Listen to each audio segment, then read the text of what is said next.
A brief history of horror films. So you're in a class that's all about the history of horror films. So obviously we're going to be talking a lot over the next couple of months.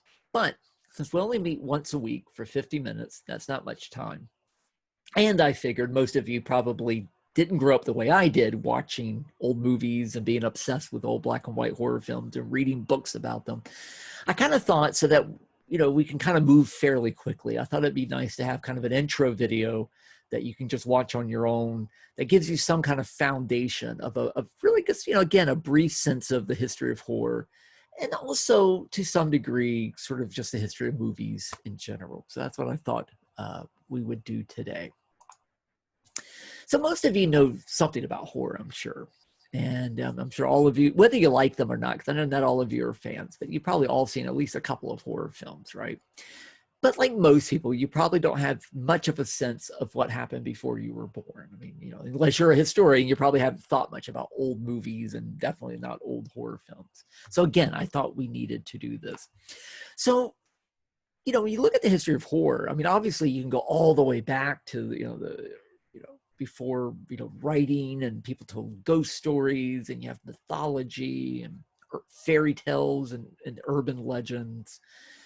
But as far as horror that we know today, really the origins of modern day horror, whether we're talking about novels, TV shows, or movies, the beginnings of this is really in the 1700s and the 1800s with the type of writing that we call Gothic.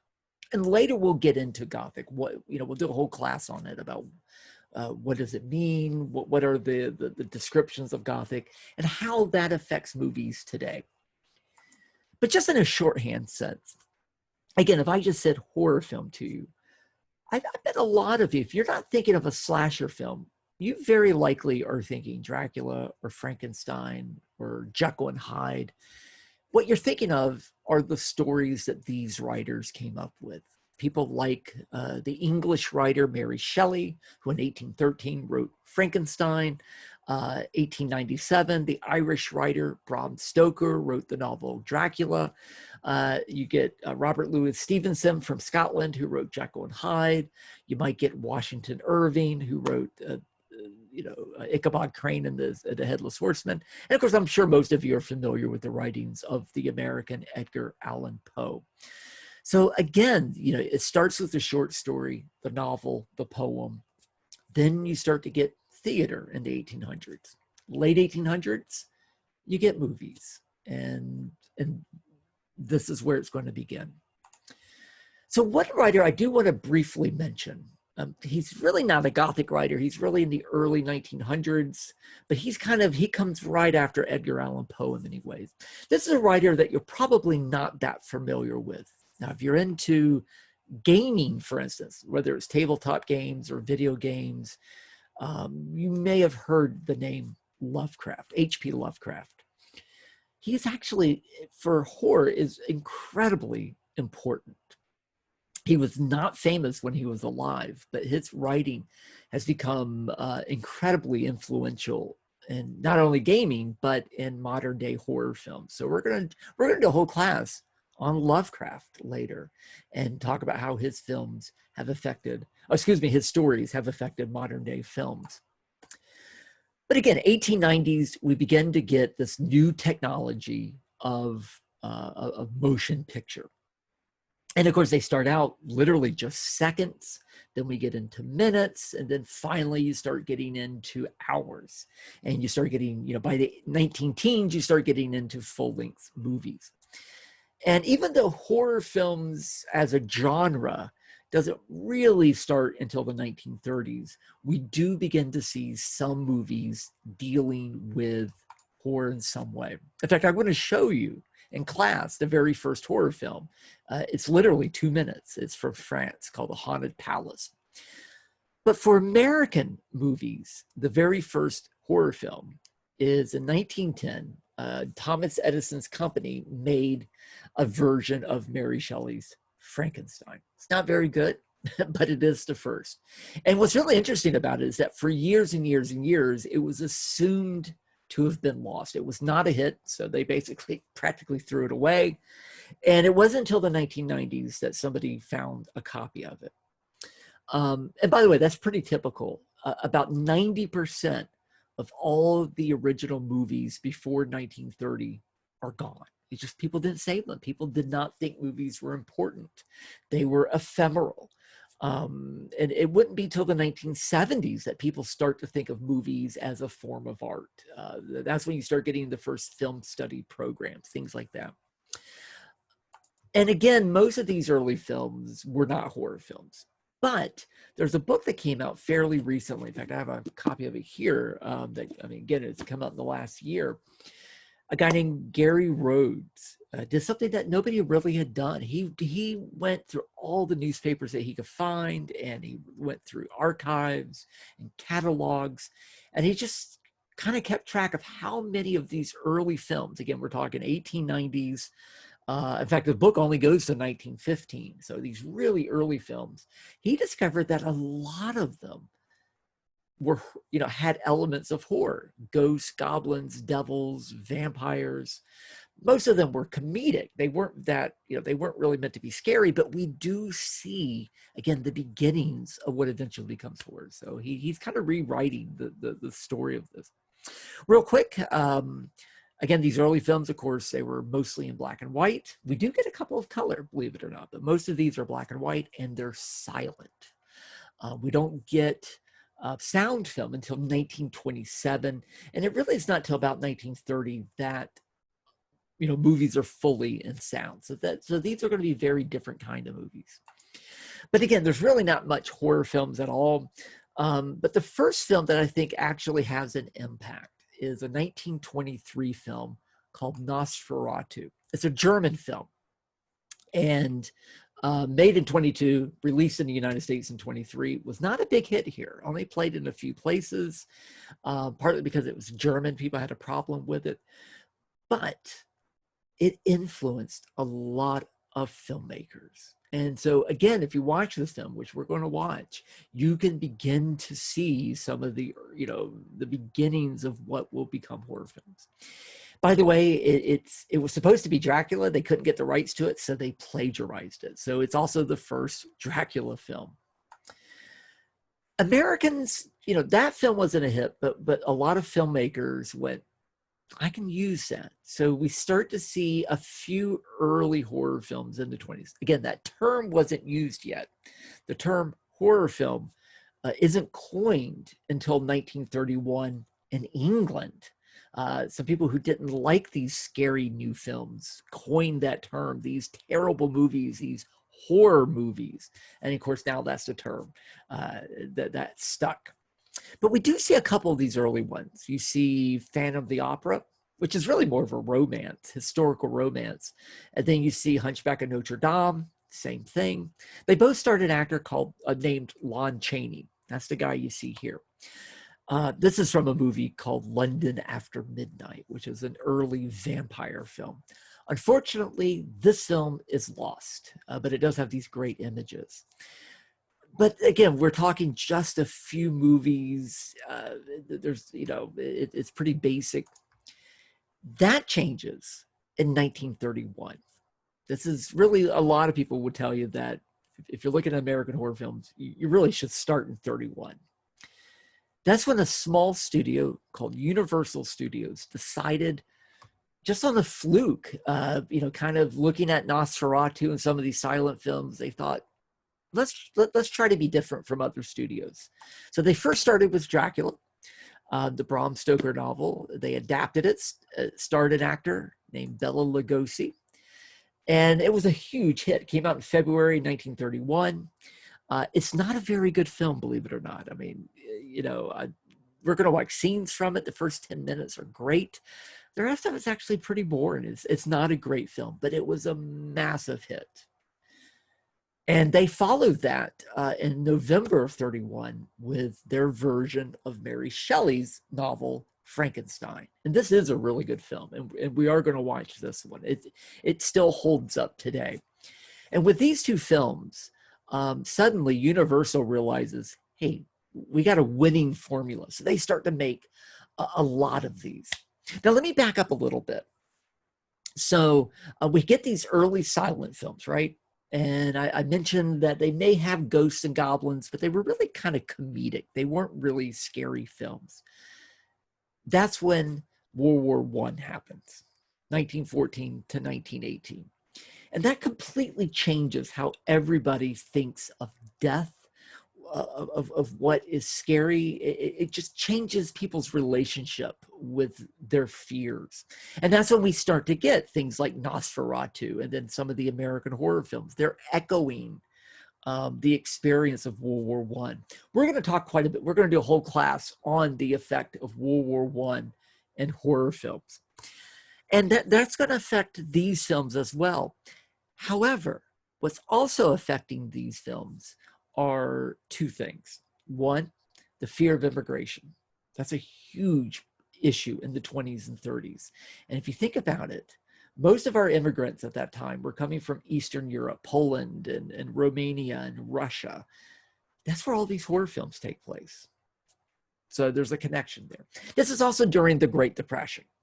This is a period of uncertainty, of fear. And again, it's not surprising that in the depths of the Great Depression, suddenly horror films become a huge hit. And that's another pattern we'll see over and over. Anyway, Universal's in the Great Depression. They're having a hard time. They make these two hit horror films and they go, that's it. We're going to keep making these guys.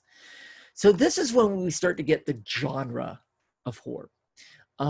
Genre is a type of movie or book or music, you know, rap music, country music, romance novels, action movies. So if you just make one movie, that's not a genre. But if I make a crazy movie and it's a hit, and then everybody else starts to make the same kind of movie, now you got a genre. And that happens in the 30s and 40s.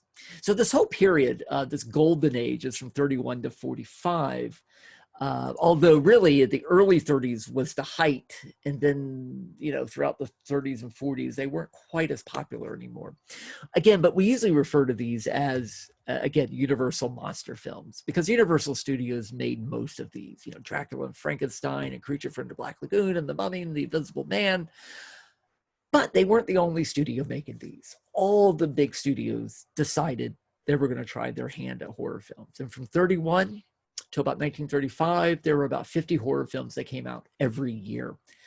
By the late 30s, they began to sort of die out. And in fact, World War II, you know, started in 39 in Europe and then in 41 for us. And unlike World War I, it kind of had the opposite effect. People started thinking that things like, you know, Frankensteins and werewolves just didn't hold up when you had the Nazis and the Holocaust and atomic bombs. So the horror films that were still being made during the war, 1940s, really were kind of corny and over the top and really aimed more at kids. And then they just started to become flat out comedies by 46, 47, 48. And this is a pattern we're going to see over and over with the horror genre. They come out initially, they're scary, they're transgressive, they're taboo, they're almost dangerous. They become a huge hit. Everybody starts to make them. They become very mainstream. Then they get kind of boring. They get passé. They become very over the top, and then they start to get really corny, and then they become comedy. And again, we're going to see this pattern over and over. By the way, there's a real connection between fear and humor. They kind of come from the same psychological place in our brain. So we're gonna talk about that connection. But again, the initial genre of horror just simply dies out. You know, and for a while, the late 40s and 50s, horror films pretty much are non-existent. You see a lot of crime films, you see a lot of war films, but not so much horror films. However, after World War II, we're in the Cold War. We have atomic bombs now. And this is a real fear. And again, what horror films do is they reflect our fears. They may not be, we never were afraid really of a Frankenstein, but we were afraid of science. We were afraid of immigration. We were afraid of, you know, all kinds of stuff. And that's really what horror films does. It crystallizes these and turns them into monsters. It turns our fears into monsters. So our fears in the 50s were communists and atomic war. And we start to see movies reflecting that. We start seeing a lot of movies about alien invasions, which kind of is the communists. But we also see a lot of these films, these big bug movies, if you will, a lot of films where, you know, a lizard like Godzilla or some big ant or mantis attacks people. And they're really corny. And to be honest, they were really aimed at kids. These were not like Dracula and Frankenstein that were for adults. These were really Saturday morning movies, if you will. But they still reflected the fears of the time. The other thing we see in the 50s and 60s is kind of a return of horror films to some degree, but they're coming from England. A movie studio named Hammer Film Productions began to remake all the old Universal horror films. So they didn't really have permission from Universal, so they couldn't look the same. In fact, Universal made very clear that they couldn't look anything like their movies. But you start getting new versions of Dracula, The Mummy, Frankenstein, The Wolfman. All of the old horror films are being remade. And they were huge hits, not only in Europe, but also in the United States. They kind of brought back horror as we knew it. They were still very gothic. They were still movies that took place 100 years ago or more. They were about these old monsters. They weren't about you and I at this point. But one thing they had that Universal films didn't have, they were in color. They had better special effects. They had blood, and they had sex. There's always a connection between violence and sex in horror. It's always there. But in the 30s and 40s, it was a little more hidden. It was more metaphorical. By the 50s and 60s, it's becoming a little more obvious. And once we get to the 70s, there's no hiding it at all. So Hammer was the first one to kind of start pushing those boundaries. But they were British films. And this class is really more about American films. So the next big movie, the big milestone, and this is one we're going to keep going back to over and over. And that's the 1960 film by Alfred Hitchcock, Psycho. Some of you may have seen this before. I bet almost everyone has heard of it. But I'm not going to talk much about it right now because we are going to watch this one. And there is some twists in it that I don't want to spoil if you haven't seen it. Pretty much every film after 1960, every horror film is in many ways children of Psycho. Psycho is really the first modern day horror film. It takes place now. It's not about Gothic writing from 200 years ago. It was made in 1960 and it was about 1960. And there's no monsters in it. The monsters are us. And that's one of the things that begins to change with horror. Now, Psycho comes out in 1960. We do see horror films in the 60s, but the effect of Psycho aren't really felt until the late 60s. During that time, 1967, a guy named Ira Levin writes a novel, Rosemary's Baby. This was a massive hit of a novel, and it was kind of the first mainstream modern day horror novel. And it starts a couple of things. First off, it starts a whole boom of horror novel writing, but it also is going to affect movies. And it's going to lead to the movie Rosemary's Baby and other films in 1968. So Ira Levin in 1966 saw this magazine, and it was talking about, are Americans moving away from religion? And he decided to write a novel that dealt with a couple who may have made a deal with the devil. And then this woman named Rosemary might be carrying the baby of the devil. But it was also kind of a metaphor for society in the late 60s. So the film was made in 1968, a really key year in movies and in society. It was a huge hit. And again, it was a movie that tied in with the times. The 1960s was a time when America was getting a little darker. The civil rights movement, even though we celebrate it today, was, kind of like 2020. There were protests in the street. There were riots. We're in the Vietnam War. That was problematic. We already had one president assassinated. His brother was later assassinated, Robert Kennedy. Martin Luther King is going to be assassinated. 68 was really kind of a scary time, and the movies reflected that. So again, people were trying to question what is going on in America, and horror films are sort of dealing with this. And one of the things that people are thinking is it's these young people, these hippies, people like Charles Manson, a serial killer in some ways, but also these youths that seem to have lost some of the values of their parents. They don't seem to go to church anymore. They're more sex and rock and roll and drugs, and again, horror films are reflecting that. Something else that happens in 1968 with movies, we get film ratings for the first time. And this is a real change from, the old classical movies and modern films, because with ratings, movies can now do more. If something's rated R, that means it's for adults. That frees up the movie to have language and violence and sex, things that they couldn't have done before 1968. So Rosemary's Baby has that. But the other major horror film, and another one that we're going to go back to over and over throughout the class, Night of the Living Dead, the first modern day zombie film. And so we'll be talking quite a bit about Night of the Living Dead, which again was kind of about modern society. The most famous scene in the film is when a young teenage girl becomes a zombie and literally eats her own parents, which is kind of metaphor for the fears of youth that a lot of people had at that time.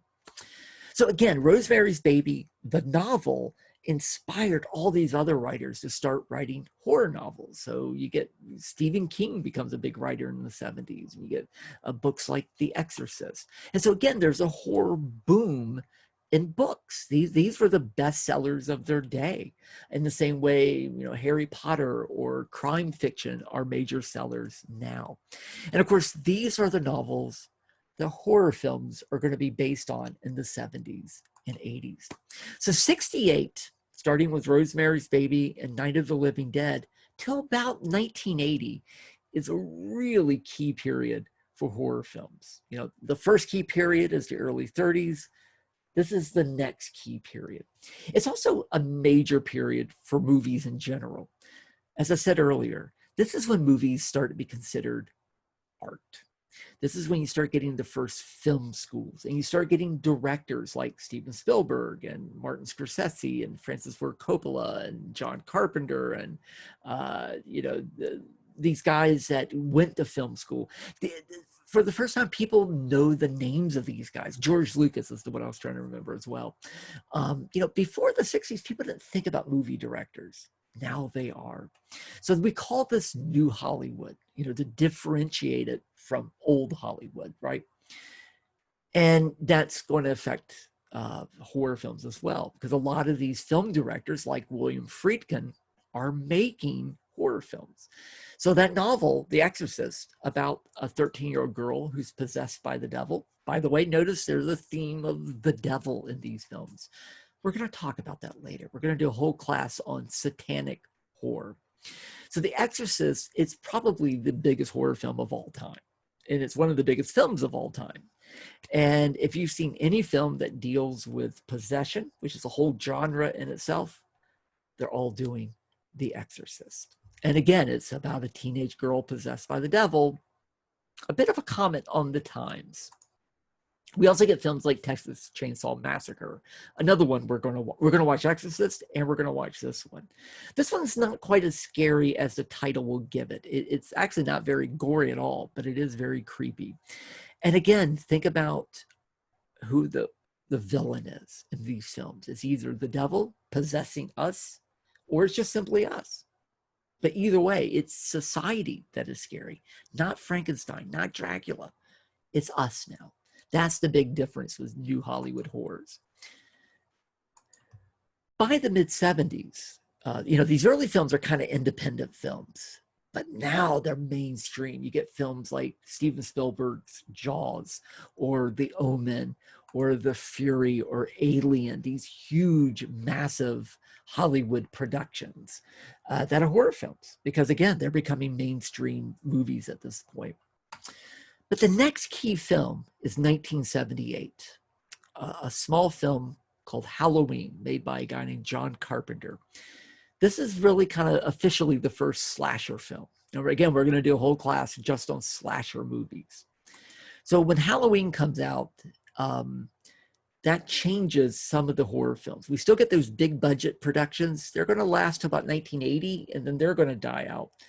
The Halloween starts this whole new cycle of horror films. Movies, I mean, there's a million of these. Some are good, some are terrible, but movies like Sleepaway Camp and then the hundreds of others that are out there. And what's interesting, it's one of the fears that they're tying in with is by the late 70s, we see a rise in crime. But there's this new type of monster in American society, the serial killer. I mean, Psycho was kind of dealing with that. Texas Chainsaw Massacre is dealing with that. But by the late 70s and into the 80s, this is the new monster for Americans. And even today, when you think of serial killers, which still exist, you're really thinking of people from the 70s and 80s. People like Ted Bundy and John Wayne Gacy and people of that nature. And that's to some degree what these slasher films are tying in with, the fear of crime and the fear of serial killers.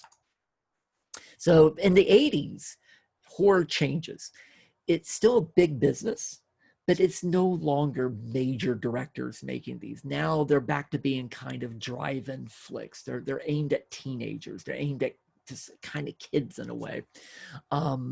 Serious movie making has moved on from horror. So we start getting slasher films, but we also get films that have a lot more special effects. That's another change that we see. The early horror films didn't really have many special effects. Now they do. So again, most of you probably are familiar with slasher films. They're still big today. And they're very much driven by the special effects. It's a series of kills. And from one extravagant special effect spectacle to the next one. That's really kind of the driving force behind these. And you get people like Freddy Krueger. Of course, he's all latex. It's all makeup. But even non-slasher films like Poltergeist and some of these other films, Alien, they're all about the special effects. Again, that's really what you're there for to see in many ways. The other type of film that is big in the 80s is something known as body horror. The idea that your own body, your biology can be horrific. I think women may have a better sense of this than men, because you think of reproduction can be kind of a freaky thing if you think about it. You got this living thing inside you. So a lot of these films are very special effects driven. Movies like The Thing deal with what happens when your body transforms and changes, like a werewolf, for instance. This is from Alien, a movie about these people that go to another planet. It's a science fiction film, but it's also horror. And they go to another planet and an alien attacks one of them. And unbeknownst to him, it implants an egg in him. And then later in the film, suddenly this alien bursts out of his chest. Basically a male giving birth. I mean, that is a version of body horror. The quintessential version of this is a movie called The Fly, which is actually a remake of an old 50s film. Starred Jeff Goldblum as a scientist who accidentally merges his DNA with a fly. And throughout the movie, he slowly turns into literally a fly. I mean, that's what the whole movie's about. And again, it is this body horror. We're going to do a class on body horror and some of the origins of it. And one of the things happening in the 80s, because as historians, what I always say is, well, why were we making body horrors in the 80s? Well, one of the things that's driving this is this new disease, AIDS. And again, if you think of a fatal disease like Alzheimer's or cancer, it's this idea that your own body is attacking you. And that's what people were thinking about with AIDS. So movies like The Fly, in some ways, are metaphor for this new disease of AIDS. Again, horror films were big business in the 80s. They weren't, They weren't maybe Oscar winners at this point, but they were big business. But they were starting to get corny. You know, again, they start out dangerous, they get very mainstream, then they get over the top, and then they just get corny and they become almost comedies. And we begin to see this by the late 80s, movies like Child's Play and even Nightmare on Elm Street, Leprechaun. I mean, these really corny movies by this point. So again, remember the pattern. However, we do still see serious horror. They just didn't call it that. This is another pattern. Horror is always seen as kind of a trash genre, a gutter genre. So people who make serious movies never admit they're making a horror film. So in the late 80s, we start to get something known as thrillers. They're just horror films, but they don't call them that. So the most famous one of these is 1987's Fatal Attraction. Again, I know most of you probably haven't seen it. It's an old movie. It's a movie about a married man who has an affair with a woman, a one-night affair, but it turns out she is psychologically imbalanced and she terrorizes him for the rest of the movie. It's a horror film, but it's also about monogamy. And again, it's about AIDS. If you stray from the monogamous past, bad things might happen to you. You might die.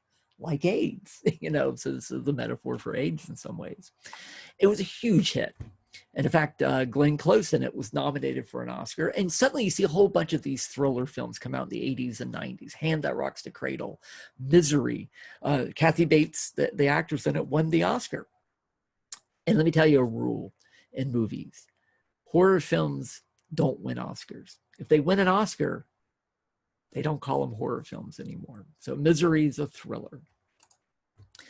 The most famous of these probably is The Silence of the Lambs. Great film, by the way. But one of the few films to win Best Picture, Best Director, Best Actor, Best Actress, and Best Screenplay. Swept the Oscars. So again, it can't be a horror film. It's a thriller. And these thrillers, I mean, we still make these today. They're still around. They tend to follow two patterns. They're either about, a police officer, or in this case, an FBI profiler chasing a serial killer, or they're about somebody who is psychologically imbalanced and they're terrorizing usually a family. And that's what most of these types of films tend to do. So again, we see a whole bunch of these throughout the 90s. And this brings up something we're also going to talk about, is what is horror? And when you see a film, how do you know it's horror versus something else? Especially if they don't call themselves horror. And these films kind of bring up the issue, are they horror or not? And we'll have a conversation about some of these kinds of films. So again, horror kind of goes away officially. In 1996, it comes back with this movie, Scream. But what's different about Scream is that it was the first film that was aware that it was a horror film. This is the beginning of what sometimes is known as postmodern horror films, or, my generation. I was born in the early 70s. My generation, we were called Gen X, Generation X. And Gen X were kind of the first generation. We grew up on TV and movies. We watched old black and white movies, but we also watched television, but we also went to the movies all the time. We also, internet started with us in many ways. So we were very pop savvy. And the movies made for us in the 90s reflected that. So Scream was the first kind of movie that kind of made fun of horror films, but it wasn't a comedy really. And it talked about the rules of horror films and things like that. And it was a massive hit. So again, you started getting a whole bunch of these types of movies, and there's these bloodless horror films. They're not very, again, it's not about the gore. It's not about the latex. It's really about this kind of attitude of kind of looking at horror films and commenting on them. So you get movies like I Know What You Did Last Summer, Cherry Falls, Urban Legend, Buffy the Vampire Slayer. And a lot of them are just flat out comedies. There's a lot of humor in these, and some of them are just flat out comedies, especially by the end. Again, remember the pattern. Scream was kind of dangerous, then they become mainstream, then they get over the top, and then they become funny. About the same time that this is happening, this movie comes out. A movie that actually sort of was supposed to be real. It was supposed to be about a videotape that somebody found. And it was about these 3 real life teenagers that went in the woods and disappeared. And all that they found was this videotape. There was a website. This is early days of the internet. There was a website, and it gave us a sense that it was real. Obviously, it wasn't. It was the Blair Witch Project. I mean, I think it cost like $30,000 to make, and it made hundreds of millions of dollars. And not only did it create a whole new genre of horror films, the found footage type of films, but also showed the power of the internet. This was kind of one of the first things to go viral. And so you start getting what we again call found footage horror, movies like Paranormal Activity or Wreck, or, you know, and we still make these today. They're still around today. At the same time that we get found footage horror films, something else happens. So in 2001, 9/11 happens.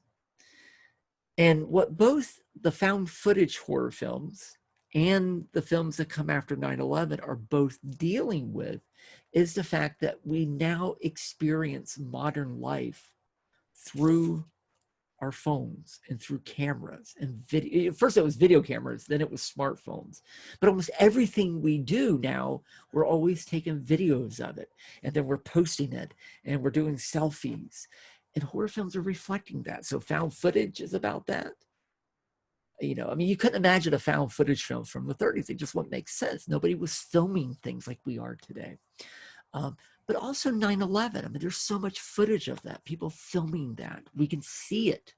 But what happens afterwards? We go to war after that. We do a war on terror. And soldiers are filming things. Civilians are filming things.